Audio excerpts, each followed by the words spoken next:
जी भाई, अस्सलाम वालेकुम। स्टूडेंट, आज की क्लास के अंदर हम लैब परफॉर्म करने वाले हैं अमेजोन अरोरा की। हमने पढ़ा था कि हमारे पास एक आरडीएस सर्विस होती है, रिलेशनल डेटाबेस सर्विस एडब्ल्यूएस के अंदर, जो 6 डेटाबेस इंजन को सपोर्ट करती है। माई एसक्यूएल को, पोस्टग्रे को, मारियाडीबी, ओरेकल, अमेजोन अरोरा को भी सपोर्ट करते हैं। ठीक है, तो आज हम ये देखेंगे कि हम आरडीएस को यूज करते हुए अमेजोन अरोरा डेटाबेस को किस तरह बना सकते हैं, इसको किस तरह यूज कर सकते हैं। ठीक है, तो माई एसक्यूएल, पोस्ट जितनी डेटाबेसेस होती हैं, एक्चुअली इनको हम बोलते हैं डेटाबेस इंजन। ये डेटाबेस इंजन होते हैं। इनको यूज करके इनके अंदर हम अपने खुद की डेटाबेस बनाते हैं। आज हम यहाँ पे इसको कवर करेंगे। और यहाँ पे देखें कि हम यहाँ पे कुछ एक्शन परफॉर्म करेंगे। फर्स्ट हम क्रिएट अरोरा इंस्टेंस, हम अरोरा इंस्टेंस क्रिएट करेंगे। अरोरा डेटाबेस इंजन जो होता है उसको क्रिएट करेंगे। Connect pre created elastic EC2 instance. एक पहले से EC2 बना हुआ है, लेकिन हम उसको यूज नहीं करेंगे, हम अपना खुद का बनाएंगे। Configure Amazon EC2 instance to connect to Amazon Aurora। तो हम अपने फिर EC2 को, जो हमारी डेटाबेस होगी, उससे कनेक्ट करेंगे। Query the Arora instance. ठीक है, और उसके अंदर फिर हम डाटा को पुट करेंगे, इंसर्ट करेंगे, सारे ऑपरेशंस परफॉर्म करके देखेंगे। तो हम यहाँ से लैब को स्टार्ट कर लेते हैं। सबसे पहले हमने क्या करना है, ऑब्वियसली हमने डेटाबेस सर्विस यूज करनी है। तो डेटाबेस के लिए हम कहाँ पे जाएंगे, आरडीएस के ऊपर। यहाँ सर्च करता हूँ आरडीएस। इन सब चीजों से पहले आपने क्या करना है, मेक श्योर करना है कि आपके पास कुछ प्री रेकोजेटनेस लैब के, वो आपके पास पहले से चीजें क्रिएटेड हो। जिस तरह आपके पास एक वीपीसी होना चाहिए। ठीक है, उस वीपीसी के अंदर आपके पास एक या दो सबनेट होने चाहिए, एक पब्लिक और प्राइवेट। आपने डेटाबेस बनानी है, वो आपने यहाँ बनानी है प्राइवेट सबनेट के ऊपर। तो आपके पास ये पहली चीजें होनी चाहिए। अगर वो आपका अकाउंट है, अगर आपने कोई कस्टमाइज वीपीसी नहीं बनाया तो इट्स ओके, जो डिफॉल्ट वीपीसी है वो भी यूज कर सकते हैं, वहाँ भी आपको प्राइवेट सबनेट मिलता है, वहाँ पे आप बना सकते हैं। बट अगर आप अपना खुद का वीपीसी बना के लैब परफॉर्म करेंगे तो फिर भी आप इसको यूज कर सकते हैं। ये चीजें मेरे पास पहले से बनी है, मैंने एक वीपीसी बनाया हुआ है, और वीपीसी के अंदर मेरे पास दो सबनेट है, एक पब्लिक है और एक प्राइवेट है। और मैं इसको बनाऊंगा डेटाबेस को प्राइवेट के अंदर, क्योंकि हमारी डेटाबेसेस होती हैं, इनको हम सिक्योर तरीके से रखते हैं, और हमेशा हम इनको प्राइवेट सबनेट के अंदर ही बनाते हैं। ठीक है, प्राइवेट में रखने का मतलब ये होगा कि वो इंटरनेट पे नहीं जा सकता, इंटरनेट से इसको कोई एक्सेस नहीं कर सकता, हमारी डेटाबेस को कोई पब्लिक आईपी नहीं मिलेगा, तो इस तरह वो सिक्योर हो जाता है। ठीक है, तो आज हम यही परफॉर्म करेंगे। यहाँ पे देखें क्रिएट डेटाबेस। आप यहाँ भी जा दे सकते हैं, डेटाबेस पे क्लिक करेंगे। अभी मेरे पास कोई भी डेटाबेस नहीं बनी। ठीक है, बिल्कुल ये एम्प्टी है। क्रिएट डेटाबेस पे क्लिक करेंगे। यहाँ पे आपको पता है दो ऑप्शन होते हैं, एक होता है स्टैंडर्ड, एक होता है हमारे पास इजी। स्टैंडर्ड का मतलब ये होता है कि अगर आप इस डेटाबेस की कॉन्फ़िगरेशन कस्टमाइज तरीके से करोगे अपनी मर्जी के मुताबिक, तो फिर आप स्टैंडर्ड यूज करोगे। अगर आप चाहते हैं कि जो कॉन्फ़िगरेशन है वो डिफॉल्ट सेलेक्टेड हो जाए according to AWS best practices, तो फिर आप ये इसको भी सिलेक्ट कर सकते हो। यहाँ पे बहुत सारी ऑप्शंस होंगे जिनको आप फिर सिलेक्ट नहीं कर सकते। ठीक है, बट हम इसको यूज नहीं करेंगे, हम इसको यूज करेंगे स्टैंडर्ड को। हम खुद से बनाएंगे, अपनी मर्जी की कॉन्फ़िगरेशंस करेंगे। अब ये है डेटाबेस इंजन। ये देखिए, इंजन ऑप्शन आपको बता रहा है जिनको आरडीएस सपोर्ट करता है। आरडीएस सर्विस है। सर्विस किसको सपोर्ट करती है, इन डेटाबेस इंजन को सपोर्ट करती है। अरोरा को, माई एसक्यूएल, मारियाडीबी, पोस्टग्रे, ओरेकल, इनको सपोर्ट करता है। ठीक है, हम इनको किसी को भी यूज करते हुए फिर उसके अंदर जाके अपनी क्या बनाएंगे, डेटाबेस बनाएंगे। तो मैं यहाँ पे जो डेटाबेस इंजन यूज करूंगा, वो मैं यूज करूंगा अरोरा माई एसक्यूएल। आप सिंपल सिंपल माई एसक्यूएल भी यूज कर सकते हैं, और ये मैंने चीजें पढ़ी थी लास्ट लेक्चर के अंदर कि सिंपल एसक्यूएल और पोस्ट अरोरा एसक्यूएल के अंदर क्या डिफरेंस होता है। इसी तरह सिंपल पोस्टग्रे एंड अरोरा पोस्टग्रे के अंदर क्या डिफरेंस होता है, ये चीजें हमने लास्ट टाइम डिस्कस किया था बहुत डिटेल में। तो मैं यहाँ पे ये ले रहा हूँ, अरोरा माई एसक्यूएल।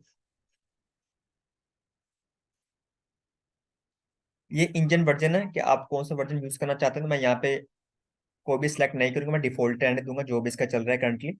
जो उसने मतलब जो भी उसने डिफॉल्ट ले लिया मैं वही ले लूंगा। तो आप अगर यहाँ पे कोई वर्जन चेंज करना चाहें तो आप यहाँ पे उसको सेलेक्ट कर सकते हैं। ठीक है, जो हमारे पास अरोरा होता है ये सर्वरलेस भी होता है। ठीक है, सर्वरलेस भी हमारे पास ये होता है अरोरा। सर्वरलेस का मतलब ये होता है कि आपको फिर यहाँ पे बहुत से कॉन्फ़िगरेशन खुद नहीं कर सकते, ये आपका सर्वरलेस ही चलेगा। ठीक है, स्केलिंग मोस्ट डिमांडिंग वर्कलोड, यहाँ पे हर चीज़ फिर ऑटोमेटिकली होगी। कुछ चीज़ें होती हैं जो सर्वरलेस काम करते हैं, वहाँ में हमें बैकएंड के ऊपर सर्वर को मैनेज नहीं करना पड़ता, तो फिर आप उसको एज सर्वरलेस भी यूज़ कर सकते हैं। तो खैर अभी मैं इसको यूज़ नहीं कर रहा, हम इसी के साथ चलेंगे। Production dev test. तो आपने प्रोडक्शन के अंदर चलाना है तो आप इसको यूज करेंगे ऑब्वियसली। मैं क्योंकि लैब परफॉर्म कर रहा हूँ टेस्टिंग के लिए, डेवलपमेंट कर रहा हूँ, तो यहाँ मैं इसको चूज करूंगा। बट जब आप रियल टाइम में काम करते हो कंपनीज के अंदर, तो फिर आप इसको यूज करते हो प्रोडक्शन को।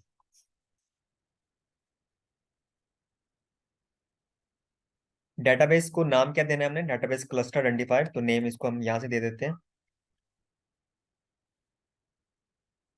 आप कुछ भी दे सकते हैं, मैं फिलहाल इसको दे देता हूँ। और आपको पता है कि जब डेटाबेस बनती है तो उसको हम यूजर नेम भी देते हैं, पासवर्ड भी देते हैं, वरना इसके बगैर हमारा डेटाबेस नहीं बनता। ठीक है, तो यहाँ पे मैंने उसको यूजर नेम दे दिया एडमिन, और यहाँ पे मैंने उसको पासवर्ड दे दिया admin123।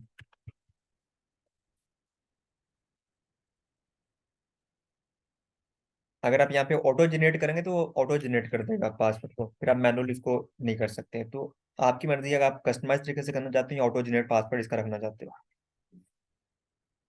हमारे पास एक और ऑप्शन होता है, इसको अभी हमने पढ़ा नहीं है, सीक्रेट मैनेजर। जो हमने एक सर्विस पढ़ी थी, सिस्टम मैनेजर, उसी के अंदर ये फंक्शन होता है सीक्रेट मैनेजर। कि अगर आप वहां से, अगर आपने कुछ क्रेडेंशियल्स होते हैं, हम जो है ना क्लाउड के अंदर ऐसी चीजें करते हैं, जिस तरह यूजर के सीक्रेट कीज होगी, एक्सेस कीज होंगी, ठीक है, हमारे डेटाबेस के पासवर्ड्स हो गए, उसको हम बहुत सिक्योर तरीके से रखते हैं। हम कभी अपने उसको लोकल मशीन पर नहीं रखते हैं। तो कैसे रखते हैं, ये सीक्रेट मैनेजर एक चीज होती है, फंक्शन होता है, सर्विस होती है, वहां पे जाकर उसको स्टोर करते हैं, और फिर वहां से फिर उसको हम यहाँ पे कॉल करते हैं। ठीक है, तो आप पहले वहां पे जाकर स्टोर कर लें, फिर यहाँ पे कॉल कर लें, आपकी मर्जी। तो मैं खैर यहाँ पे कस्टमाइज तरीके से यूज करूंगा इसको। मैं मैनुअली यहाँ पे मैंने पुट कर दिया।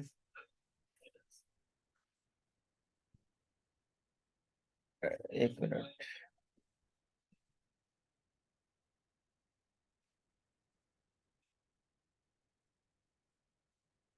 चलेंगे। तो एडमिन123 मैंने पासवर्ड रख दिया। आप यहाँ पे दो है कि अगर आपको ज्यादा स्पीड चाहिए, आउटपुट चाहिए, तो आप ऑप्टिमाइज को यूज कर सकते हैं। ठीक है, तो मैं फिलहाल स्टैंडर्ड के साथ ही चलूंगा, डिफरेंस होता है इसके अंदर।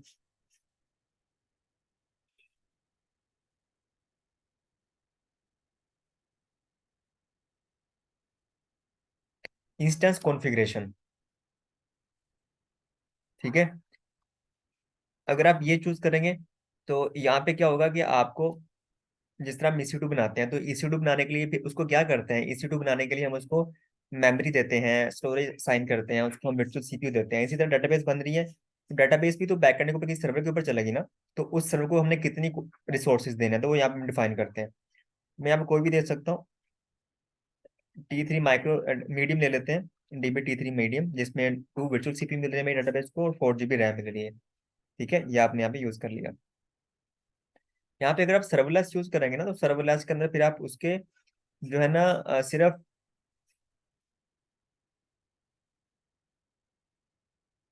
अरोरा कैपेसिटी नोड आप यहाँ डिफाइन करते हो सर्वलेस के अंदर। फिर आप यहाँ पे जो है ना वो ये डिफाइन नहीं करते कि मुझे मेमोरी कितनी चाहिए, ठीक है, वो हर चीज मुझे CPU कितना चाहिए, ये डिफाइन नहीं करते अगर आप सर्वलेस ऑपरेशन की तरफ जाओगे। फिर यहाँ पे आप डिफाइन करते हो अरोरा कैपेसिटी यूनिट, जिसको मैं ACU बोलते हैं, और and 1 ACU provide 2 GB of memory.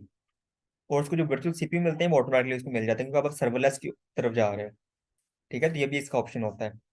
Exam में ये क्वेश्चन आता है हमेशा कि मैंने रिलेशनल डेटाबेस यूज करनी है, और रिलेशनल के अंदर मैंने सर्वलेस डेटाबेस यूज करनी है, तो मैं कौन सी यूज करूँ। उसके लिए हम अरोरा ही सिलेक्ट करेंगे, क्योंकि सर्वलेस अरोरा ही होती है और कोई नहीं होती हमारे पास।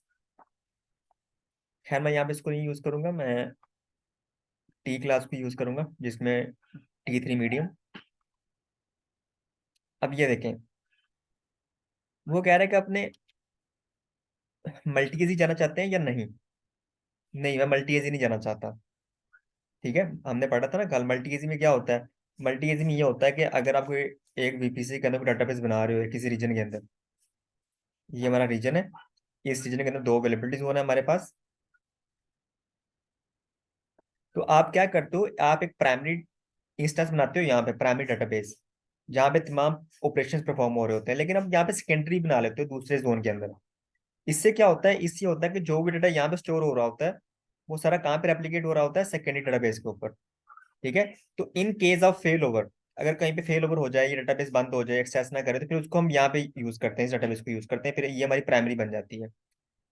ठीक है, पहले हमारी ये प्राइमरी होती है और ये सेकेंडरी होती है, लेकिन जब प्राइमरी फेल हो जाए, तो फिर ये प्राइमरी बन जाती है, इसको हम यूज करते हैं। तो ये होता है मल्टी एजी। खैर मैं यहाँ पे मल्टी एजी की तरफ नहीं जा रहा, मैं यहाँ पे डोंट क्रिएट रोलर रेप्लिका, मैं उसको यूज नहीं कर रहा, तो मुझे उसकी रेप्लिका की जरूरत नहीं है।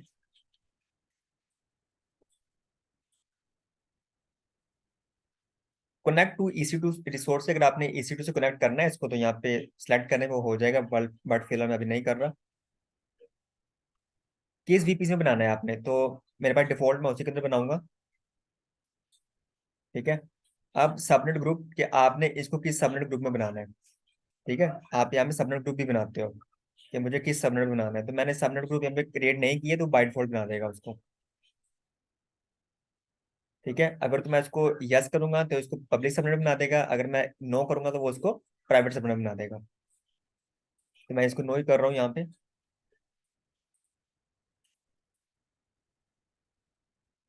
इसको सिक्योरिटी ग्रुप भी हमने देना है, तो सिक्योरिटी ग्रुप यहाँ पे क्रिएट न्यू पे क्लिक करते हैं, और यहाँ पे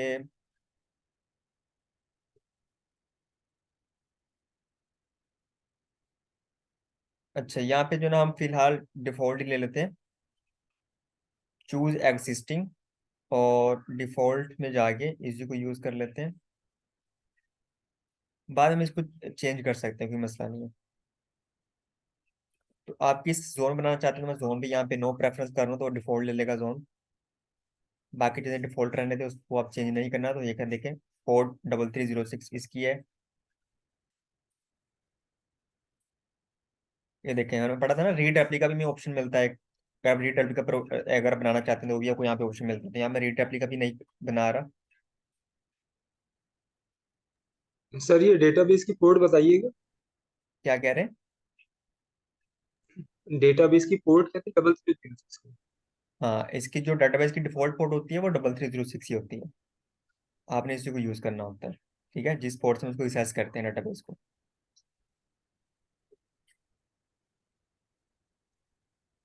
एडिशनल कॉन्फ़िगरेशन में जाके हम यहाँ पे इनिशियल नेम दे देते हैं इसको।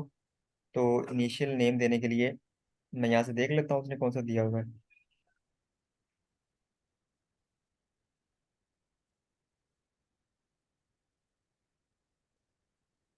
ये है जी वर्ल्ड, इसको कॉपी कर लेते हैं।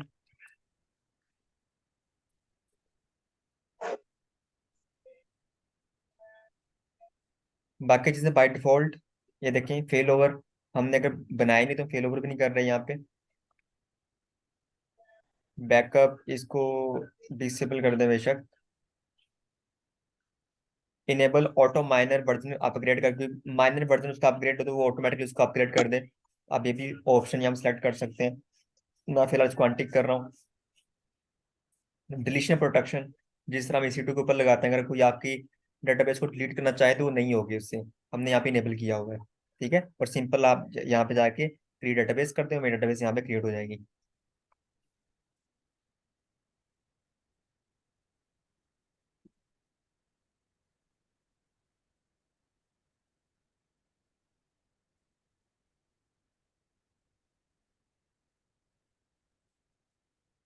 यहाँ पे क्लिक करेंगे तो आप उसके क्रेडेंशियल जो भी आपने यहाँ पे डाले थे, उसका यूजर नेम, डेटाबेस का उसका पासवर्ड, आप यहाँ पे उसको देख सकते हैं। ठीक है, तो आप इसको यहाँ से कॉपी करके कहीं भी सेव कर सकते हैं।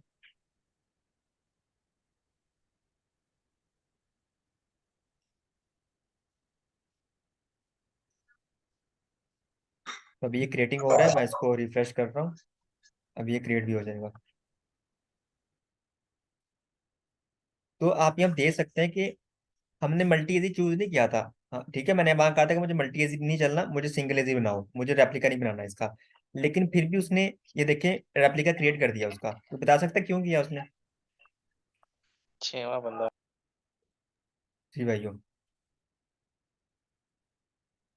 क्योंकि कल हमने यही पढ़ा था कि जो अरोरा होता है वो सर हमेशा एज अ, अरोरा जी ला जी, वो डिफॉल्ट करता है, बाय डिफॉल्ट करता है। ये हमेशा एज अ क्लस्टर काम करता है। ठीक है, तो हमने कल पढ़ा था क्लस्टर किससे मिलकर बनता है, क्लस्टर मिलकर बनता है एक प्राइमरी से और एक उसे रेप्लिका से। ठीक है, तो ये फेल ओवर वाला कॉन्सेप्ट नहीं है, यहाँ पे ये नहीं होगा कि अगर प्राइमरी खराब हो जाए तो वो आप दूसरे पे शिफ्ट कर सकते हैं ट्रैफिक, यहाँ ऐसा नहीं हो सकता। ठीक है, वो तब होना जब हम वो वाला ऑप्शन सेलेक्ट करते हैं, मल्टी एजी ऑप्शन सेलेक्ट करते हैं। ये सिर्फ उसका क्लस्टर बना है। ठीक है, रीजनल क्लस्टर, राइटर इंस्टेंस, उसका जो क्लस्टर बना है। और उसने यहाँ पे हमें ये भी नहीं बता रहा कि जो क्लस्टर बना है ये किस एजी में बना है। ठीक है, तो ये दोनों सेम एजी में बने हैं, अरोरा भी उसका रेप्लिका भी। बट अगर मल्टी एजी में जाता तो फिर मुझे वो फेल ओवर वाला यहाँ पे मैं उसको ले सकता, लेकिन यहाँ नहीं ले सकता।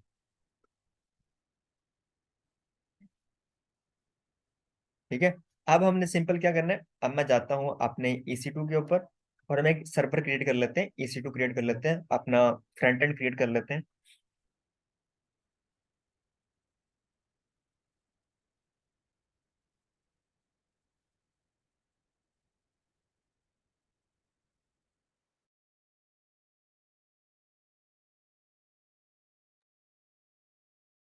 यहाँ पे मैं ले लेता हूँ VM1, कुछ भी नाम दे सकते हैं आप इसको। Amazon लिनक्स यूज कर लें, यहाँ पे कुछ भी यूज कर लें। T2 माइक्रो ले रहा हूँ यहाँ पे मैं। और की पेयर आप यहाँ पे नॉट रिकमेंड कर दें, क्योंकि हम इसको दूसरे तरीके से एक्सेस करेंगे। नेटवर्क के अंदर आपने इसको रूट एडिट करना है, यहाँ पे डिफॉल्ट ले लें। यहाँ पे इसको पब्लिक रखना है हमने, कि मैं इसको पब्लिक में बना रहा हूँ। ठीक है, और इसके जो ऑटो साइन IP है वो इनेबल कर दें, कि मेरे सर्वर को पब्लिक IP भी मिल जाए। और यहाँ पे रूल ऐड कर दें, SSH रूल ऐड कर दें। यहाँ पे आप HTTP रूल ऐड कर दें। ठीक है, पोर्ट 80 सोर्स एनीवेयर। यहाँ पे मैं सिंपल कुछ भी नहीं कर रहा, स्टोरेज दे दी मैंने इसको। और यहाँ पे लॉन्च इंस्टेंस पे क्लिक कर दें।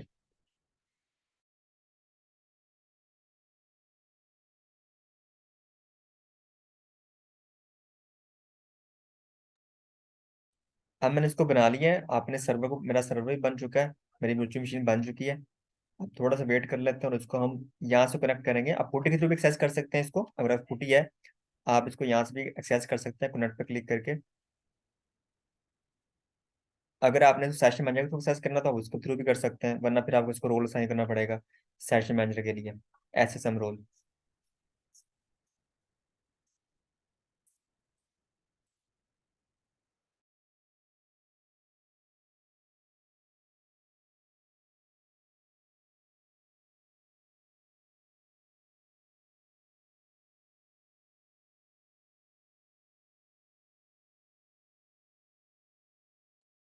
तो ये देखिए, रनिंग फॉर्म में आ चुका है। मैं यहाँ पे कनेक्ट पे क्लिक करता हूँ डेटाबेस को, सॉरी अपने सर्वर को, और यहाँ पे कनेक्ट पे क्लिक करें।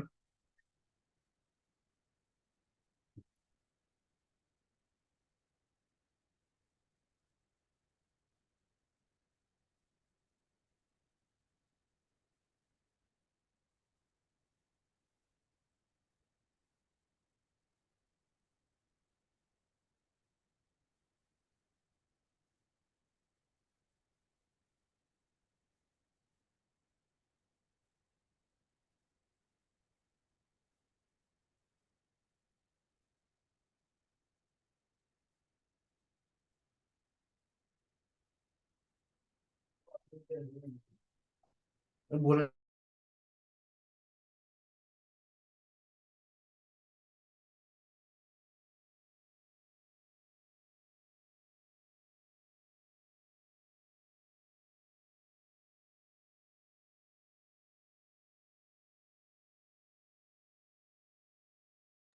तो यहाँ पे हमने इसको क्रैश कर लिया अपने सर्वर को।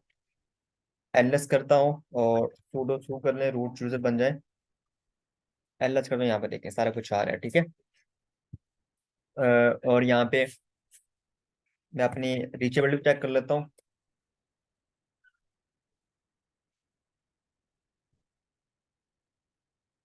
ठीक है, पिंग कर पा रहा हूँ। ठीक है, कोई मसला नहीं है, मतलब मैं इंटरनेट पे जा पा रहा हूँ।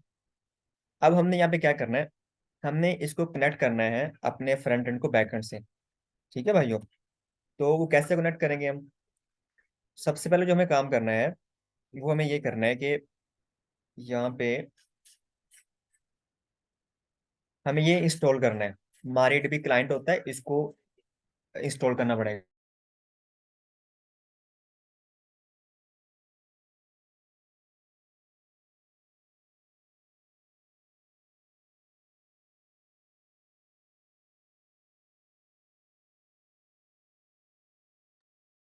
अब यहाँ पे हम MariaDB क्लाइंट इंस्टॉल करते हैं, क्यों? To configure the instance with MariaDB client, run the following command, the MariaDB client is used to connect Aurora instance that you just created. ठीक है, मतलब हम जो ना यहाँ पे उसकी CLI इंस्टॉल करेंगे। हर जो जो कोई भी टूल होता है ना, उसकी हर टूल की अपनी एक CLI होती है, तो हम उससे तब तक कनेक्ट नहीं होते जब तक वो CLI इंस्टॉल नहीं करेंगे। ठीक है, अगर आपने यहाँ पे AWS सर्विस को यूज करना तो आपको AWS कॉन्फ़िगर करके उसकी CLI इंस्टॉल करनी पड़ेगी यहाँ पे। ठीक है, और फिर आप एक यूजर सेटअप करना पड़ेगा, फिर उसकी CLI इंस्टॉल करनी पड़ेगी, वो सारी चीजें। ठीक है भाइयों, तो इसी तरह आपने डेटाबेस से कम्युनिकेट करना है तो उसके लिए फिर आपको यहाँ पे ये क्लाइंट इंस्टॉल करना पड़ेगा, जो कनेक्ट करवाएगा आपके सर्वर को बैकएंड के ऊपर आपके डेटाबेस से। मैं यहाँ पे ये चलाता हूँ, yum install unable to find MariaDB package. अच्छा, हम क्या कर लेते हैं, yum अपडेट पहले कर लें, -y। ठीक है,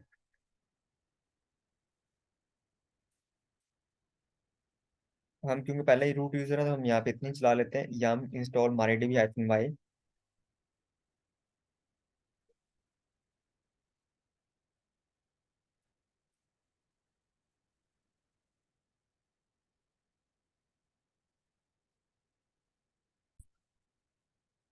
तो यहाँ पे हम क्या करते हैं, यहाँ पे हम ये कर लेते हैं, yum इंस्टॉल MySQL और -y कर देते हैं।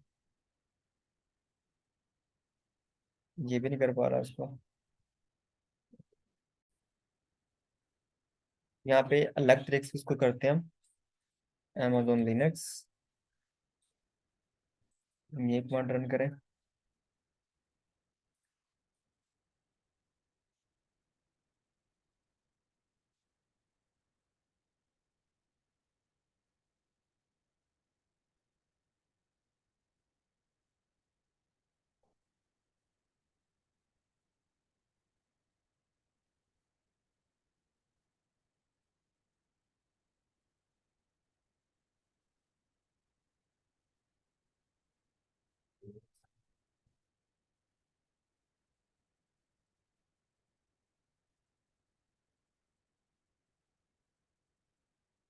तो समटाइम क्या होता है कि कुछ पैकेजेस मिसिंग होते हैं आपके ऑपरेटिंग सिस्टम के अंदर, तो वो आप फिर आप चैट जीपीटी से हेल्प लेके उसको इंस्टॉल यहाँ पे कर सकते हैं। ठीक है, वो आपको बता देगा।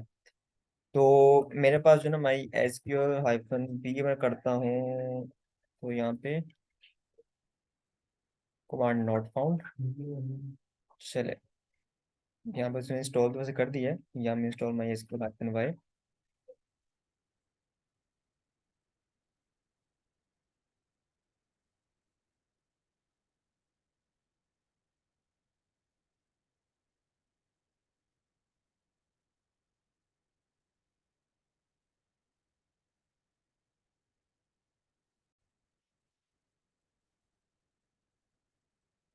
या पेस्ट कर दें, और ये वही चीज़ है, MySQL-u, यूजर यू का मतलब कि यूजर नेम एडमिन डाल दिया, पासवर्ड डाल दिया 123, -h एंड पॉइंट, यहाँ पे एंड पॉइंट आएंगे मेरे डेटाबेस के।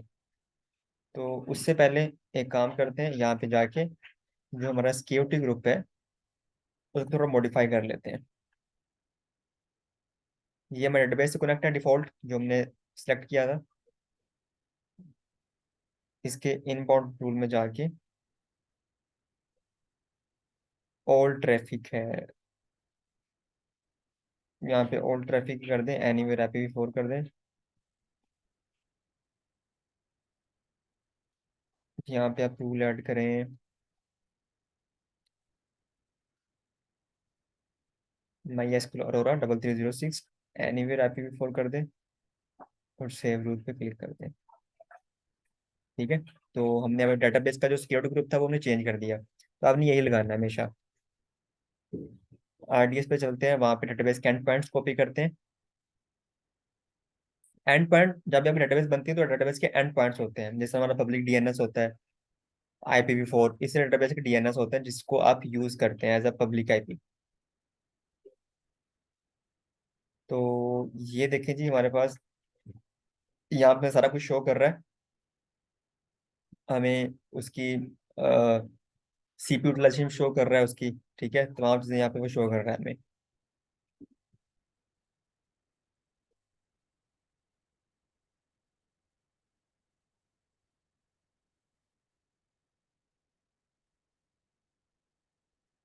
ये हमारा अरोरा इंस्टेंस है। और अरोरा इंस्टेंस के आपने यहाँ पे जो ना ये एंड पॉइंट्स होते हैं, आपने इसको कॉपी करना है।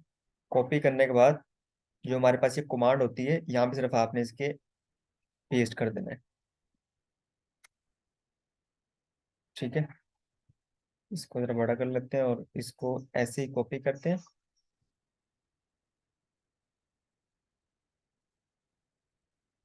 और यहाँ पे पेस्ट करते हैं और देखते हैं कि हमें एक्सेस दे रहा है कि नहीं दे रहा। ये हमें एक्सेस नहीं दे रहा। एक्सेस इसलिए नहीं दे रहा क्योंकि हमारे पास माई एसक्यूएल स्टोर ही नहीं है। तो पहले माई एसक्यूएल जो क्लाइंट होता है उसको इंस्टॉल करना पड़ेगा। स्टूडेंट्स, हम अपने फ्रंट एंड जो हमारा सर्वर था EC2, जहाँ हमने अमेजोन लिनक्स यूज किया हुआ था, उसको हम कनेक्ट करवा रहे थे बैकएंड से माई एसक्यूएल से। ठीक है, लेकिन जब भी आप फ्रंट एंड को बैकएंड से कम्युनिकेट करवाते हो किसी भी डेटाबेस से, तो सबसे पहले जरूरी है कि आपके पास वो सर्वर का क्लाइंट यहाँ पे इंस्टॉल हो। चाहे आप यहाँ पे माई एसक्यूएल इंस्टॉल कर लें, चाहे MariaDB इंस्टॉल कर लें, तो आपके पास पहले इंस्टॉल हो। ठीक है, तो वहां पे हमें इश्यू दे रहा था, इंस्टॉल नहीं हो रहा था, क्योंकि हमारे पास जो कमांड थी वो वहाँ पे थोड़ा सा पुराना वर्जन था, तो इसलिए वो इंस्टॉल नहीं कर रहा था। तो हमें ये कमांड मिली है अमेजोन की ऑफिशियल डॉक्यूमेंटेशन से, तो आप इसको यूज कर सकते हैं अगर आप अमेजोन लिनक्स यूज कर रहे हैं। अगर आप अमेजोन लिनक्स 2023 यूज कर रहे हैं सिंपल वाला, तो आप ये कमांड यूज कर सकते हैं उसको इंस्टॉल करने के लिए। बट अगर आप अमेजोन लिनक्स 2 यूज कर रहे हैं, तो अमेजोन लिनक्स 2 यूज करने ऑपरेटिंग सिस्टम यूज करें, तो उसके लिए फिर आप ये कमांड रन कर सकते हैं, अमेजोन लिनक्स 2। अगर आपका ये ऑपरेटिंग सिस्टम है, ठीक है, तो फिर आप ये भी यूज कर सकते हैं। अगर आप उबंटू यूज कर रहे हैं, तो उबंटू के ऊपर माई एसक्यूएल इंस्टॉल करने के लिए कमांड्स कुछ और होती हैं, वो भी आपको इंटरनेट से मिल जाएंगी। ठीक है, तो सबसे पहले आपने ये कमांड रन करनी है, sudo dnf इंस्टॉल MariaDB। इससे क्या होगा कि जो माई एसक्यूएल का क्लाइंट होगा वो इंस्टॉल हो जाएगा आपके सर्वर के ऊपर, EC2 के ऊपर।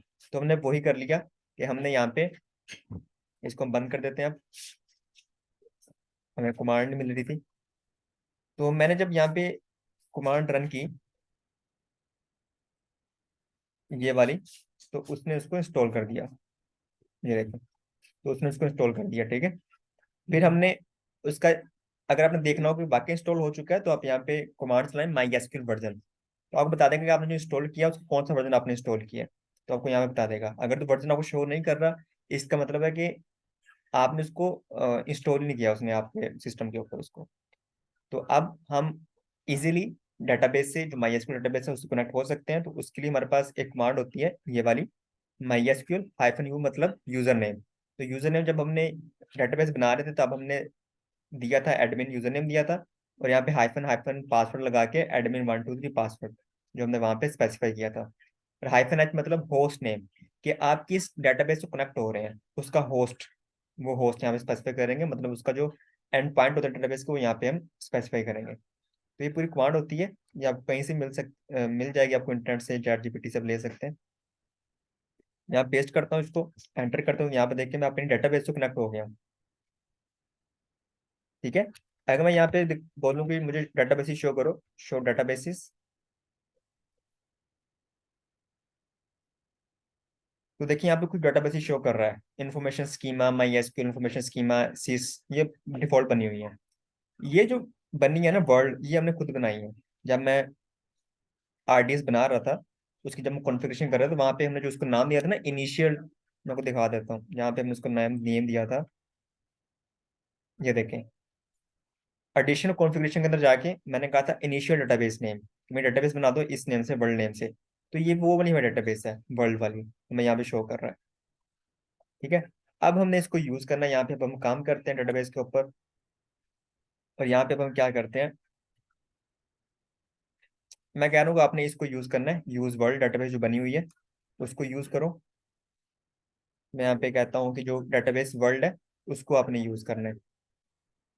ठीक है, तो देखें, database change my SQL world, अब वो सिर्फ वर्ल्ड को यूज करेगा।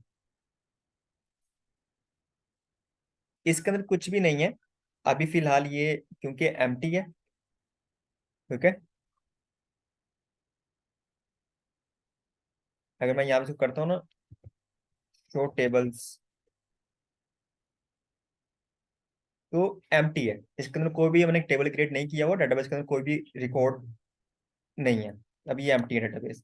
तो इसके अंदर मुझे कुछ डाटा पुट करना पड़ेगा। तो डाटा पुट करने के लिए ये मेरे पास एक टेबल है जहाँ हम क्रिएट कर रहे हैं। यहाँ पे देखें, क्रिएट टेबल कंट्री, कि कंट्री के नाम से एक टेबल क्रिएट कर दो। ठीक है। और नीचे वो पूरा फॉर्मेट है एसक्यूएल का, जो हमें मिल जाएगा, वो इंटरनेट से भी मिल जाएगा। आप यहाँ से कॉपी करके पेस्ट कर सकते हैं। मैंने कॉपी कर ली यहाँ से, और यहाँ पे हम इसको क्या करते हैं, सिंपल पेस्ट कर देना है आपने। तो वो टेबल क्रिएट कर देगा कंट्री नेम से। ये जो मैं यहाँ पे कंट्री को चेंज कर दूँ तो उसी नेम से बना देगा। एंटर करें इसको, तो देखें। अब अगर मैं उसको करता हूँ कि भाई शो टेबल्स करो,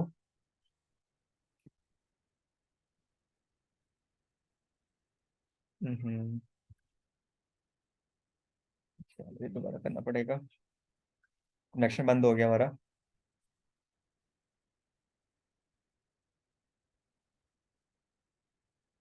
मैं ये कमांड कॉपी करता हूँ और दोबारा कनेक्शन बनाते हैं डेटाबेस से।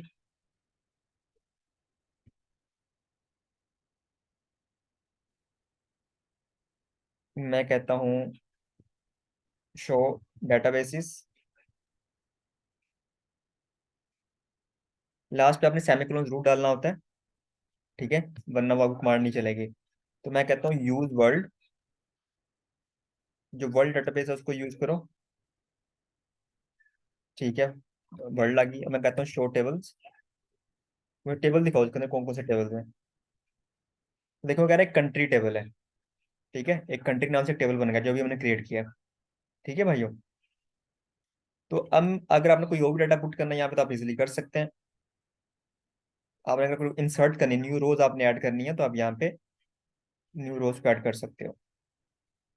इंसर्ट इनटू कंट्री, कंट्री के अंदर न्यू रोज ऐड कर दो। वो सारी चीजें मैं यहाँ पे लिख रहा हूँ।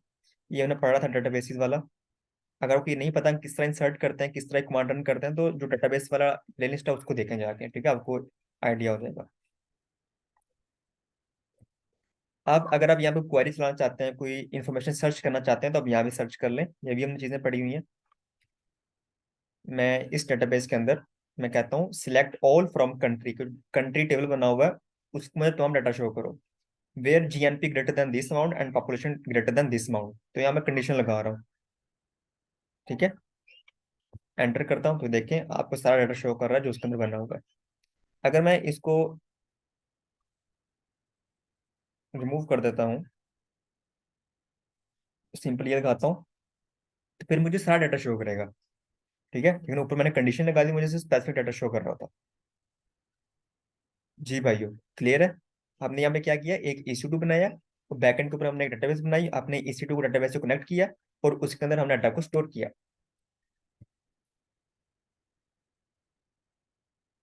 जी भाइयों, मैं आपको और भी कमांड बता देता हूँ अगर आपने देखनी हो तो। तो अभी फिलहाल ये डेटाबेस है मेरी। तो अगर मैं यहाँ पे एग्जिट करूंगा, तो वो डेटाबेस से एग्जिट हो जाएगा। ठीक है, बाय कर दिया उसने हमें। तो अब मुझे दोबारा एंटर होना पड़ेगा यहाँ पे डेटाबेस के अंदर। तो उसके लिए एक कमांड होती है डेटाबेस से इंटरेक्ट करने के लिए। ये एंटर करता हूँ, और ये, अब मैं इसको करता हूँ show databases. Show data bases. तो कह रहा है कि ये डेटाबेस बनी हुई है। दो ये वाली डिफॉल्ट बनी है, इसको हम यूज नहीं करते। हमने जो खुद बनाई है वर्ल्ड, ये देखें, ये वाली वो डेटाबेस है। ठीक है, अगर आप कोई और डेटाबेस यहाँ पे क्रिएट करना चाहते हो तो वो भी आप कर सकते हो। ठीक है, आप मल्टीपल डेटाबेसेस क्रिएट कर सकते हो। तो ये होती है डेटाबेसेस। RDS डेटाबेस सर्विस होती है। उसके बाद जो हम सिलेक्ट करते हैं माई एसक्यूएल, अरोरा, MariaDB, वो हमारे पास होता है माई एसक्यूएल। वो हमारे पास डेटाबेस इंजन होता है। ये एक्टिव डेटाबेस होती है जो हम क्रिएट करते हैं, उसमें डाटा स्टोर करते हैं, ये वाली। अगर आपने यहाँ पे कुछ भी नई डेटाबेस बनानी है तो आप यहाँ बना सकते हैं। उसकी कमांड मैं आपको दिखा देता हूँ। यहाँ पे ये देखें, क्रिएट डेटाबेस, और मैं कहता हूँ क्रिएट डेटाबेस, और उसका नाम रख दो आप, कुछ और रख लेते हैं, क्रिएट डेटाबेस। और आगे उसका नाम आप कुछ भी रख सकते हैं। डेटाबेस का नेम रख दो, डेटाबेस का आप नेम रख दो new new database, new underscore and database. ठीक है, एंटर करता हूँ। हम्म,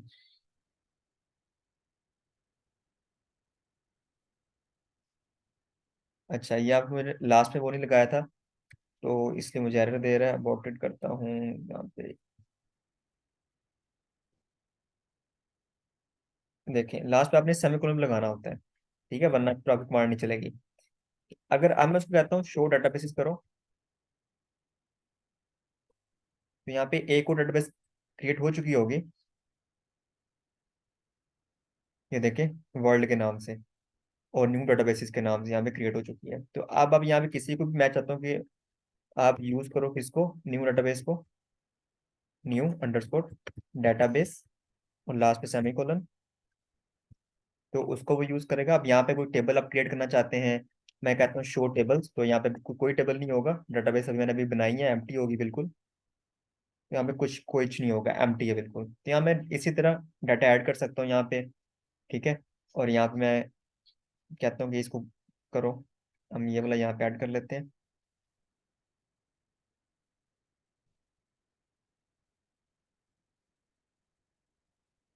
मैं इसको थोड़ा मॉडिफाई कर लेता हूँ। मैं कहता हूँ कि क्रिएट टेबल, वर्ल्ड डाटाबेस है, ठीक है, वर्ल्ड नहीं है मेरी डाटाबेस, मेरी डाटाबेस है वो है new database, new underscore database है उसका नाम। और टेबल का नाम क्या है, कंट्री टेबल रख दो, या कोई भी आप यहाँ पे नेम रख दें, फिर उसका नाम रख दो न्यू टेबल, ठीक है। और इसको यहाँ पे क्रिएट कर दो। हम यहाँ से कॉपी करते हैं, यहाँ पे जाके उसको पेस्ट कर देते हैं, और लास्ट पे आपने ये भी लगाना है ना साइन। एक मिनट, थीम, यहाँ तक पूरा कॉपी करना है आपने। अगर कोई मिसिंग हो गया तो फिर वो आपको वो एरर दे देगा। अब पूरी कॉपी हुई, यहाँ पे हम उसका नेम चेंज कर देते हैं। पहले डेटाबेस का नाम आता है, डेटाबेस का नाम है न्यू डेटाबेस। जिस नेम से आप टेबल क्रिएट करना चाहते हैं उस टेबल का नाम लिख दो, मैं लिख देता हूँ न्यू टेबल है ये मेरा। आप इसको कॉपी करें यहाँ से यहाँ तक, और डेटाबेस के अंदर जाके इसको स्टोर कर दें।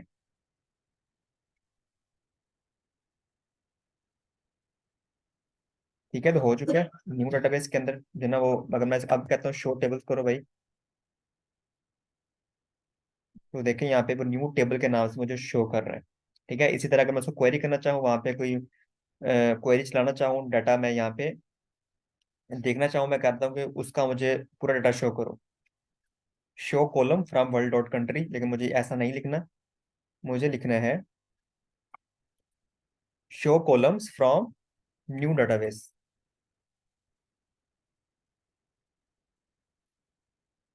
अगर मैं यहाँ पे उसका नेम ही लिख देता हूँ, फ्रॉम, टेबल नेम लिख दें यहाँ पे, टेबल नेम क्या है, न्यू टेबल,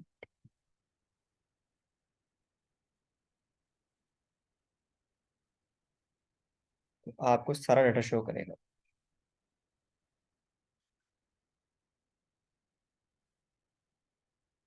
ये देखें, जो मैंने अभी उसके अंदर एंटर किया मुझे यहाँ पे शो कर रहा है। ठीक है भाइयों, तो इसी तरह यहाँ पे कोई आप एडिट करना चाहें, चीज़ों को चेंज करना चाहें, तो आप यहाँ पे इजीली कर सकते हैं। ठीक है, जिस तरह यहाँ पे देखें, मैंने यहाँ पे टेबल ऐड किया, तो यहाँ पे देखें जो कॉन्टिनेंट है ना उसके स्पेलिंग गलत है, तो अगर मुझे इसको चेंज करना है, इस रो को, तो मैं चेंज कर सकता हूँ। वो कैसे करना है वो मेरे पास यहाँ पे कमांड है, वो मुझे बता भी रहा है, ये कमांड है। चलिए इसको भी चेंज कर लेते हैं, आल्टर टेबल, ठीक है।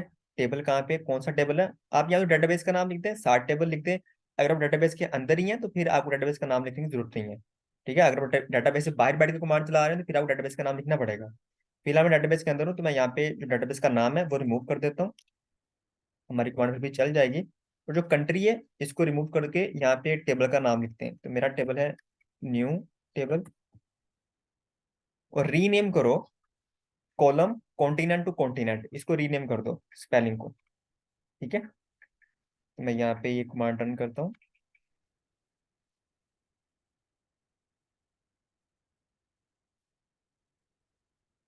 तो उसने कर दिया।